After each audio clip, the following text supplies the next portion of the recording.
नमस्कार मंडळींनो, मालवणी भेंडीच्या भाजीक तर तोडच नाही, पण कधीतरी काहीतरी वेगळा खाऊचा वाटला म्हणून भेंडीचा काहीतरी वेगळा करूचा। तर आज आपण ह्या करता दही भेंडी। तर त्याच्यासाठी मी ही भेंडी उभी चिरान घेतलंय।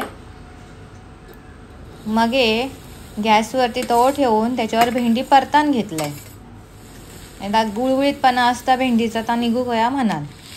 थोडीशी तेलाची धार सोडूची आणि मगे भेंडी परतान घेऊची। अशी थोडीशी भेंडी परतान घेतली, काळसर जराशी करपटली की ती बाजूक ठेवची। आता दही भेंडी बनवून बारीक कांदो चिरून घेतलाय, तेलात जिरा टाकलाय, थोडी मिरची, कढीपत्तो, कांदो सगळा घालून परतान घेतलाय। आता त्यात आलं लसणाची पेस्ट टाकलंय आणि परतान घेतलंय। आता यामध्ये घालून घेतलंय हळद, लाल तिखट, धना पावडर, किचन किंग मसालो आणि गोड मसालो सगळं घालून परतून घेतलं। वयात असा थोडासा पाणी घालूचा आणि जाडसर या वाटप करून घेऊचा। त्याच्यामध्ये कसुरी मेथी घातलंय। मसालो मस्त झालेलो असा। थोडं बेसन परतान घेऊचा।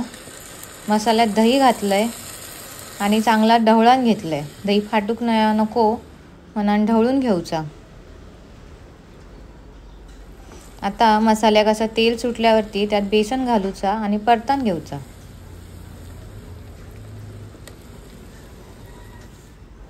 आपला वयात असा थोडासा पाणी घालून ग्रेव्ही करून घेऊची।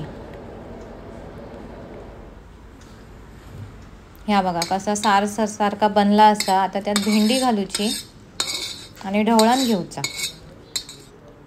भेंडी शेवटाक घालूची, नाही तर थोडीशी गळतली, जरा पातळ होतली आणखीन। चांगला एकसारख्या ढवळून घेऊचा। 2 कोकमा घातलाय, चवीनुसार मीठ घातलंय आणि ढवळान घेतलंय। कोथिंबीर घालून एका वाफेक ठेवलंय। ही तयार झालेली आपली असा दही भेंडी। चवीक खरंच मस्त लागता, करून नक्की बघा।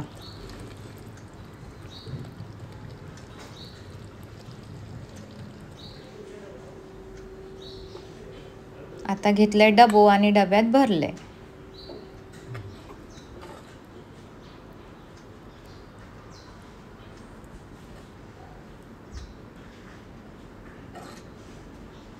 डब्यात पण मग थोडीशी कोथिंबीर शिंपडलंय। वांगडा काकडी आणि गाजरचा सलाड, बिस्किटा, लक्ष्मीनारायण चिवडो आणि नाश्त्याक म्हणून चपाती फ्राय केलेलं आहे। त्या सगळा घेतलंय आणि डब्याच्या बॅगेत भरलंय पाण्याच्या बॉटली सकट। आणि हो आजचो डबो सुद्धा अशा प्रकारे तयार झालेलो असा।